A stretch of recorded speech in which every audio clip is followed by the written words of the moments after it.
Dan disebut juga ada tempat lain, bukan tafsir ayat ni, terjemah ayat ni. Dia kata jalan menuju ke air dan sifat air tu pula banyak. Sifat air tu pula banyak. Macam kita tahulah bahasa Arab ni bahasa yang tinggi. Setiap maksud dia tu, setiap kata dia tu ada maksud yang sangat mendalam. Okey. Syariat maksudnya jalan yang menuju kepada tempat yang ada air, yang airnya tu pula banyak. Okey. Kita tengok al-mana pula. Kenapa dikatakan syariat ni sama macam air? Sebab dia kata apa? Seperti mana orang menggunakan jalan untuk pergi tempat air tu untuk membersihkan pakaian, badan, mandi sebagainya. Begitu jugalah syariat. Syariat ni adalah jalan menuju untuk kita membersihkan apa? Wajah syariah bisabab sababul hayah ruhiyah al-insaniyah. Untuk kita menyucikan sebab untuk apa? Untuk menghidupkan apa ni kehidupan rohani kita, ruhiyah al-insaniyah, menghidupkan ruh kita, menghidupkan roh kita. Itu gunanya syariat. Kenapa nak kaitkanlah dari segi lugah, dari segi bahasanya Arab tu dengan masalahnya syariat itu. Maksudnya gunanya syariat itu ialah untuk membersihkan jiwa manusia lah. Bersihkan jiwa manusia yang untuk mencapai kejayaan dunia akhirat. Faham kan? Kalau tak faham kita, okey. Itu nak kaitkan maksud lughawi dan juga maksud istilah. Okey, istilahnya syariah ni ialah semua perkara yang disampaikan oleh Allah Subhanahu Wa Taala kepada hamba-Nya yang didatangkan melalui Nabi sallallahu alaihi wasallam. Sama ada hukum yang berkaitan dengan perbuatan manusia. Okey, hukum yang berkaitan dengan perbuatan manusia ni maksudnya hukum fiqh lah. Apa maksud fiqh? Ni catat kalau boleh catat. Fiqh ialah ilmu bil ahkam syar'iyyah. Kalau boleh tulis Arab tu ya. Al-ilmu bil ahkam syar'iyyah al-amaliyah al-muktasabah min adillatiha at-tafsiliyah. Itu bagi maksud. Betul tak Ustaz? Mana yang fiqh, ada yang fiqh. Betul tak? Betul. Tahu apa? Tuan Nur. Dah belajar mana kata syariah? Al-ilmu bil ahkam syar'iyyah al-amaliyah al-muktasabah. Ilmu yang berkaitan dengan hukum syarak al-amali, hukum syarak amali. Itu fiqh, maksudnya fiqh. Al-muktasabah yang dipelajari lah, senang kata dipelajari. Maksud dipelajari ni bukan wahyu lah. Hukum fiqh ni adalah benda yang kena dipelajari, bukannya dapat macam tu je. Al-muktasabah wa apa tadi?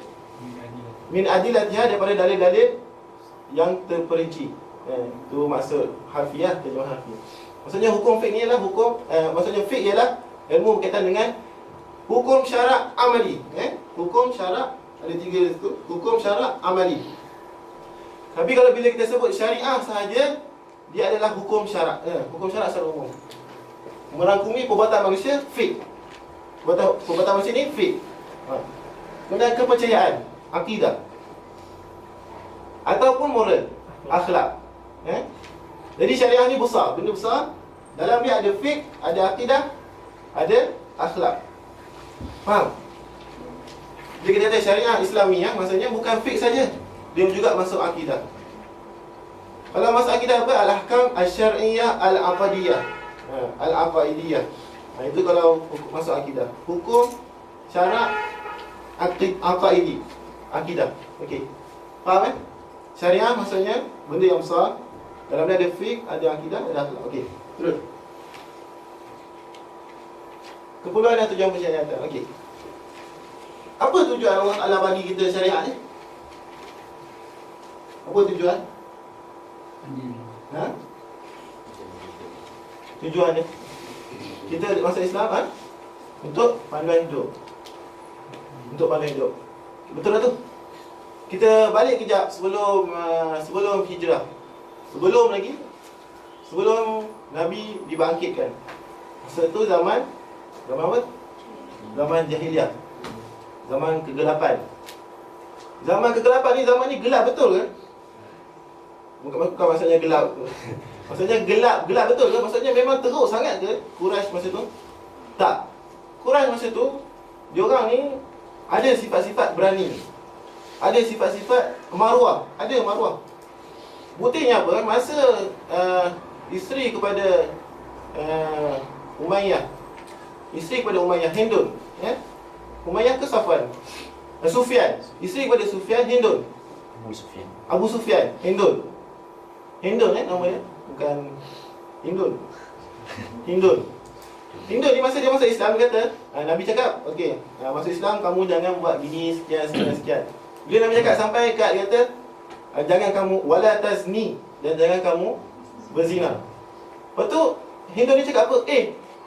Ada ke orang nak berzina? Kata gitu. Ada ke orang nak dia makul ke orang berzina, kata dia.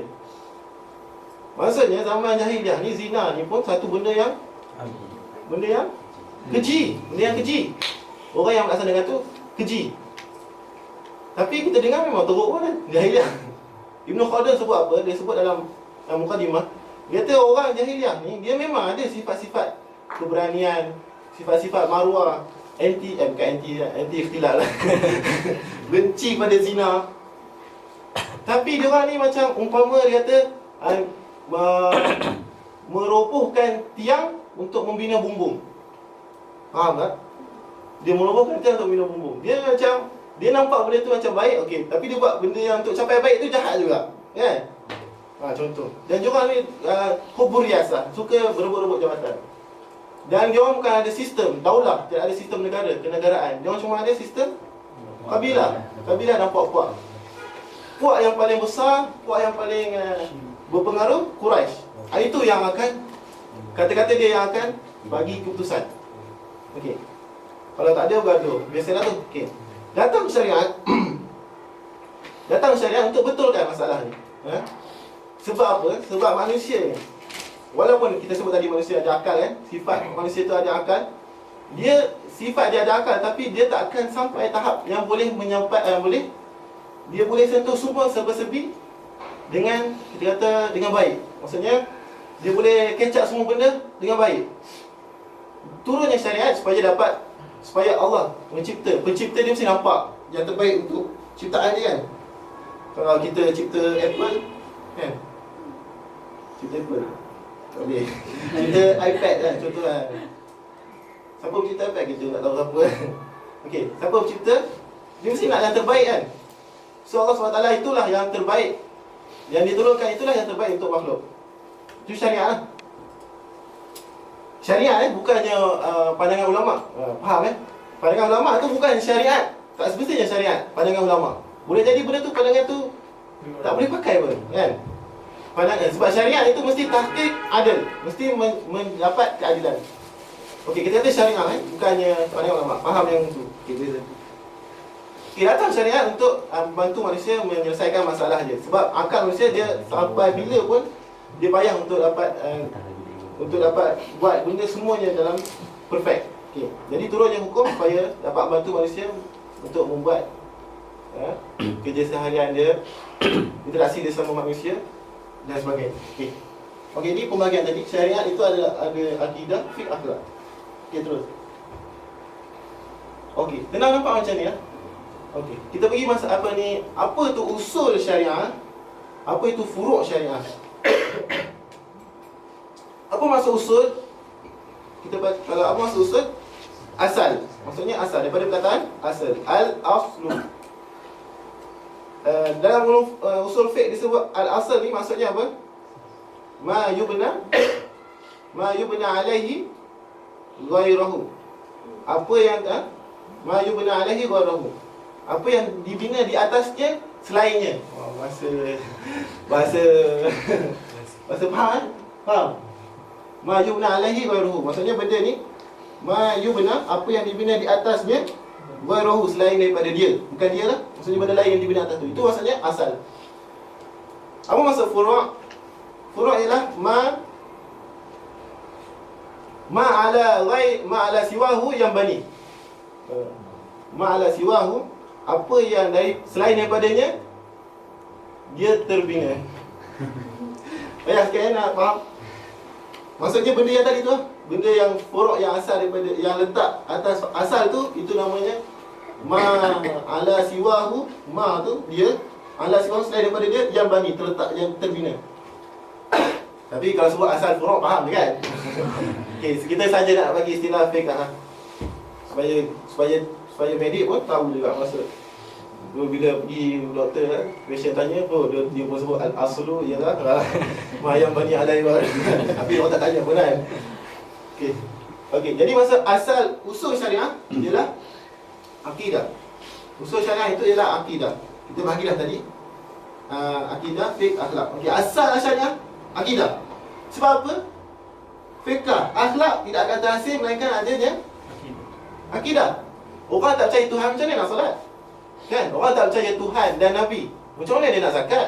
Dia tak percaya Tuhan asal pun. Memang dia tak percaya dia. Tiba-tiba kita suruh dia bayar zakat, puasa, solat. Okey, jadi akidah ni asal, base. Kita kata asas. Fiqh terbina atas dia. Bila dah percaya ada Tuhan, barulah kita diperintahkan untuk solat. Nabi SAW di Mekah perintah untuk beriman Tuhan tu, baru perintah solat, kan? Beriman pada Tuhan tu 13 tahun iman. 13 tahun iman. Untuk bina base yang kukuh, kuat. Akidah yang mantap. Apa maksud akidah ni? Akidah tu dia asal, bukan maksudlah kita bagi tahu asal perkataan akidah tu ialah ta'aqid, benda yang diikat. Akad, terikat. Benda yang payah terikat dan payah terurai. Itu akidah. Maksudnya memang dah mantap lah akidah. Barulah datang syariat. Lepas masuk barulah datang fiqh, solat, puasa dan sebagainya. Kita boleh nampak, okay, kalau kita gambarkan asal dan furuk ini, kita gambarkan seperti pokok lah. Seperti pokok. Kalau bahasa ini DP salah seorang sahabat kita, download. Tengok, nak cari payah, jumpa dia, okey, elok lah. Okey, dia pakai DP-nya itu, pakai, memang cantik lah. Okey, akidah kan diibaratkan sebagai akar pokok. Akar pokok. Akar ni sabit, tanah, lekat, ya. Kemudian atas ni, dahan ni ialah ibadah asas, ibadah sunat. Ini kita letak rangkungan ni bukan sekadar ibadah saja, masuk juga umalat, masuk juga muamalat, juga jinayah. Maksudnya fiqh. Fiqh tadi yang kita sebut tadi, fiqh secara menyeluruh adalah bahagian di sini lah. Bahagian kita kata dahan ni. Ni apa ni? Oh, batang. Kemudian hasilnya adalah akhlak. Betul tak? Akidah kemudian dibina di atas tu fiqh. Kemudian hasilnya akhlak. Sebab dalil apa? Inna salata tanha 'anil fahsya'i wal munkar. Sesungguhnya solat itu fiqh. Solat ni bab fiqh. Khilaf dengan mazhab Hanbali lah. Mazhab Hanbali kata solat ni mazhab benda yang boleh memurtadkan kalau tinggal. Inna salata apa? Tanha 'anil fahsya'i wal munkar. Sesungguhnya solat mencegah manusia daripada buat fahsyak dan munkar. Hasil solat adalah akhlak. Adalah moral. Jelas kan? Mungkin kita mungkin tak sentuh akidah, sebab ini bukan sekolah akidah kita mungkin tak sentuh akhlak, sebab ini bukan kelas tazkiyah, bukan kelas suci jiwa, kelas apa ni, akhi, anak dan itu mungkin Ustaz Sahir lah anak tadi. Okey, ini akhlak. Okey, jelas Perbincangan kita adalah di sekitar sini, fiqh.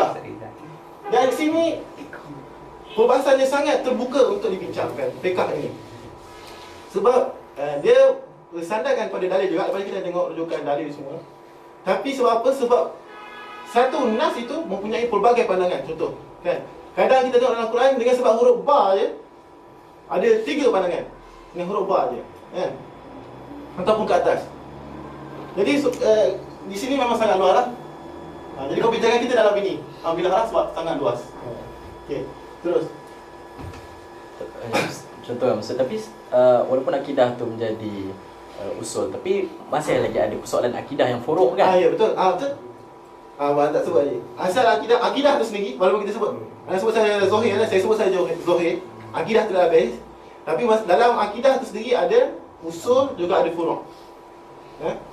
Dalam akidah sendiri ada usul, ada furuk. Benda yang terbina tadi itulah yang kita.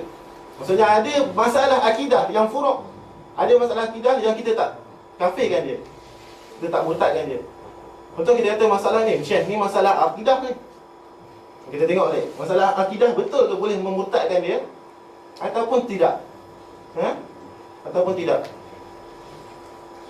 Okey. Contoh masalah akidah ialah masalah Imam Mahdi. Contoh Imam Mahdi. Orang yang mengingkari buat contoh sekali dah tanya usul furu' dalam masalah akidah. Orang yang kata Imam Mahdi ni tak ada, adakah dia murtad?